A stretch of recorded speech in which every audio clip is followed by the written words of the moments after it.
What's up, everybody? All right, so Black Panther, Wakanda Forever. I saw this movie when it came out, and I've been very hesitant about making any kind of reaction to this movie, mainly because of how stupid I felt, embarrassed about myself, and how I judged this movie before it even was released. With that being said, I think this movie is one of the best, if not the, it's one of the better, if not the best Marvel movie out there.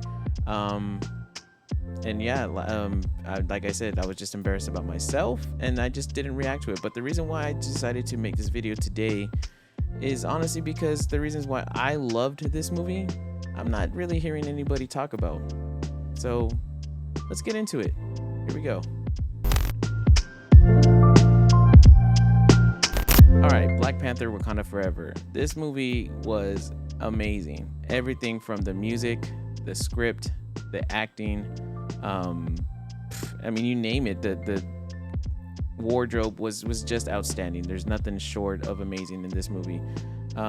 Like I mentioned earlier, a lot of the reasons why I made this movie today, or I'm making this movie today, is because the pain points that people had as to why they disliked the movie are some of the reasons why I love the movie. And there's also other things that people are not really talking about today that I think are kind of important, that I was embarrassed to even think about, and kind of why I judged the movie before it came out.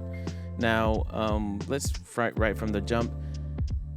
Wakanda Forever does touch on the passing of Chadwick Boseman. It pays a very great tribute to it. A lot of people were like, well, why aren't the Avengers there? Well, I think it was very heartfelt that it was just the people that were there that worked with Chadwick Boseman, I apologize, on the initial film. So I think that they wanted to just kind of pay that love and respect back. And also, from what I heard, the director Ryan Coogler actually asked for permission,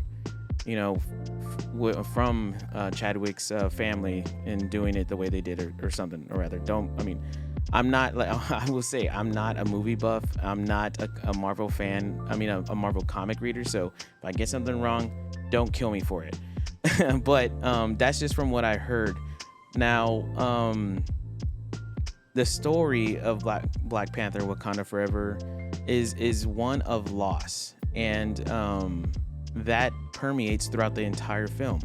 And it tells a wonderful story while also talking about another loss in a different culture and in a different plane. This movie, if you really think about it, was probably one of the hardest ones to develop, in terms of, like, how do you take another comic book lore and turn it into a film, but also not turning that comic book lore into a film. And what I mean by that is Ryan Coogler took the lore and everything that is Namor and flipped it upside down, while still kind of paying tribute to that kind of lore. He made it into what we saw on screen. Case in point, it's not Atlantis, it's Tolocan, and it's not Namor, it's Namor. Now, I know people will still say Namor, but just for pronunciations and correctness, it's Namor. For those that don't know where his name comes from, he says it in the movie. It's El Hijo Sin Amor, or something like that, right? I don't really remember. It's been quite a minute since I've seen the movie, but basically, sin amor means without love, right? Sin amor. So it's like the N for sin, and then amor, love. So that was very clever. What he did in Wakanda 1, he had to do in Wakanda 2. And if you ask me, it was a little bit harder to do it in Wakanda 2 in terms of building a civilization, building the wardrobe. What does the music sound like? What does the place look like? All of that good stuff. The language,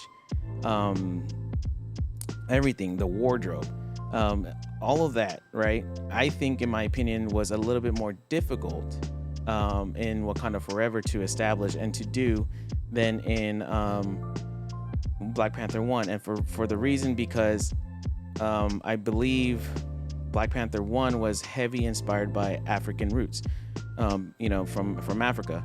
which is great, you know. I'm not a comic book reader in terms of Marvel. I don't read Marvel, so I believe T'Challa is from Africa, and so a lot of he was able to kind of generate inspiration from there. Now, what he did with Tolocan was to generate inspiration from the Mesoamerica Mexican heritage. Now there are things like that, but how do you take that and then adapt it to underwater? That's where it gets a little bit tricky. So for me, I absolutely loved that aspect, and it was just amazing. And those are, see, like, I know I'm kind of rambling on here and I'm jumping everywhere, but this is what happens when it's unscripted. I don't do scripts. I'm not preparing for this. I'm literally sitting in front of the camera and I'm going.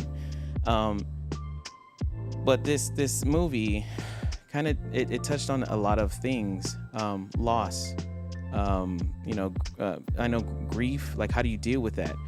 The story of Shuri handling the loss of her brother, in the movie, but then also you really felt a sense of loss within all of the characters that worked with Chadwick Boseman in the first film, and that kind of just like permeated throughout the whole movie. And but then, I don't think it's spoiler anymore because people should have already seen it. If not, then I'm sorry. But she also deals with the loss of her mother. Then there's anger, right? So she's dealing with loss, grief, anger. And then there's a point in the movie where you see Shuri transform into the Black Panther, where she wants revenge. Then she has to deal with acceptance. There's many phases in that that happened. And with one of the pain points that everybody said, that this movie was way too long for its good, and but that's why you can't tell those narratives, those pain points, without telling a long story and do it well. If you ask me, if you were to take something from that movie and cut it out just to reduce the amount of time the film ended up being, you wouldn't have ended up with the movie that we ended up with today. And it was because of that you were able to see the redemption, to see the hope and the life that Shuri had at the end of the movie when she says, I'm sorry for this, I'm gonna butcher it, Tozin, T'Challa's son. She kind of like turns and looks away off into the distance and kind of like gives a little smile, and the camera cuts off and that end credit there. For me, that was more of her being, inspired and getting hope back.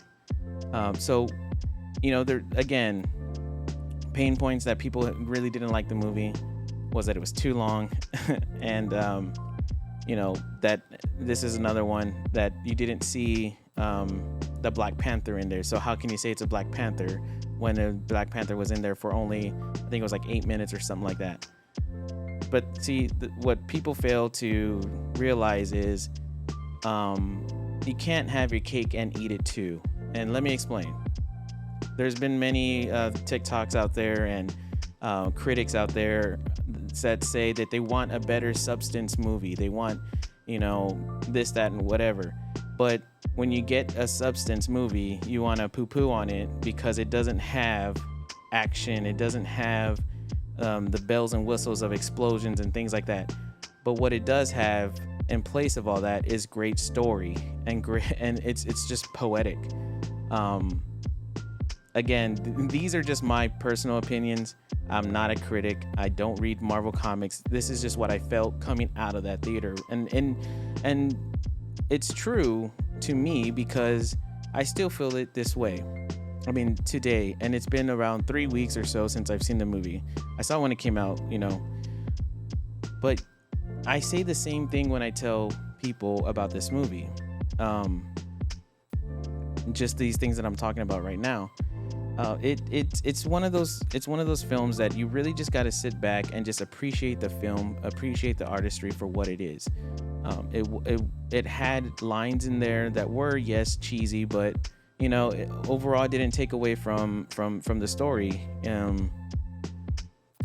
I mean, it was just amazing. And then the dynamism between villain and hero, it's very balanced. I mean, not balanced, but I guess to put it into perspective, take the movie poster, right here. It's an above ground and below ground poster, right? But if you really think about it, I think what the artist tried to do in this poster was just kind of symbolize the yin and yang. I don't think it was like, oh, Wakanda is above ground and, Tolokan is at the bottom of, underwater. I don't think so. There's a dynamics there where you have to kind of ask yourself, who's the real hero here? Who's the real villain? Obviously, Shuri, the Black Panther, is going to be portrayed as the hero because we're used to that, right? But really, in the eyes of the people of Tolokan, they are like the people that believe they're doing good. So in their eyes, they're the heroes. Namor is the hero. I mean, if anybody tried to walk onto your field, your grass, and hurt your people, hurt your family, pretty sure you would try to do something about it before they knocked on your door. And that's all, and you would feel just, right? And that's all Namor is doing. He's just protecting his people. So there's that, those dynamics between hero and villain. And you actually get to see our hero turn into a villain towards the end of the movie when she's seeking revenge. Now, she does have an epiphany where I believe it's her mother that, kind of talks to her. She hears her in her head and she lets Namor live. But that's her, again, coming full circle around dealing with all that loss, all that grief, all that anger. And for those reasons, I think that like people should really take a seat back, leave the expectations at the door, especially when it comes to Marvel movies, and just appreciate the movie for what it is. I went in there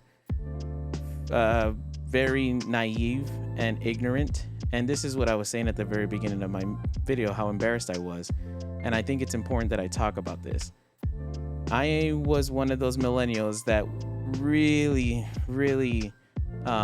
just kind of was over the whole talk of the first Mexican superhero on screen. I don't like to typically see things because they're the first this or they're the first that. I like to go see things because I'm interested in them. Me personally, I'm just like meh, but for the first time, I realized how strong and powerful portrayal is in movies, specifically this movie. Me being a person of color, I am not cultured. I do not even know Spanish. And when I saw, Namor on screen, Tenoch Huerta, I believe his name is, and if I'm butchering that, I'm sorry. I had a sense of empowerment. I really had I don't know what it was. I can't explain it. And this is why I say the story was just amazing, because I related to this guy, and I'm not even from Mexico. I'm just a person of color, an uncultured person of color, and for those reasons, I think it's important to talk about. I'm probably not the only one, that lives in America that felt this way. And I left that movie wanting to seek out more about who I was or who I am and where I came from. What are my roots? Are they Mexican? Are they Spanish? Are they from, I don't know, and I think for that additional reason that this movie gave to me is what makes it one of the better, if not the best, Marvel movie ever. And I think people should talk about that. And I'm very embarrassed, and like I said, I just feel really dumb for how I kind of scoffed and rolled my eyes at the fact that it was the first Mexican hero on screen. I know there's others, like the gentleman that I forget his name is Caesar something from that played the Joker, but in terms of the grand scale of everything, there's really not that much representation in terms of Black, Asian, and Mexican, but we got it now, and it's amazing to see. I didn't necessarily feel it when Black Panther came out. I didn't necessarily feel it when Shang-Chi came out, but I damn well felt it when Black Panther Wakanda Forever came out. And I was proud to be a person of color, and I was just shocked at how this movie made me feel at the end and how embarrassed I was. So again, for those reasons, this is why I love this film. I'm pretty sure I left out a lot of things, but again, this is unscripted. I do not prepare for this. I'm just shooting off of what I remember, or what I'm thinking of, feeling at the moment, and there you have it. Black Panther Wakanda Forever 2. It was amazing. If you haven't seen it, do go see it. Check it out. You're going to love it. I hope you love it. And if you don't, that's okay too. I mean, movies are not for everybody. Certain movies are not for everybody. And these are just, like I said, just my opinions. I'm not a critic, just a guy that loves watching movies. This is how I felt. All right, guys. Thank you so much for watching. If you like this video, again, do the usual thing. Subscribe or whatever, any little engagement helps. Leave a comment. What did you think, by the way? How many people agree with my points?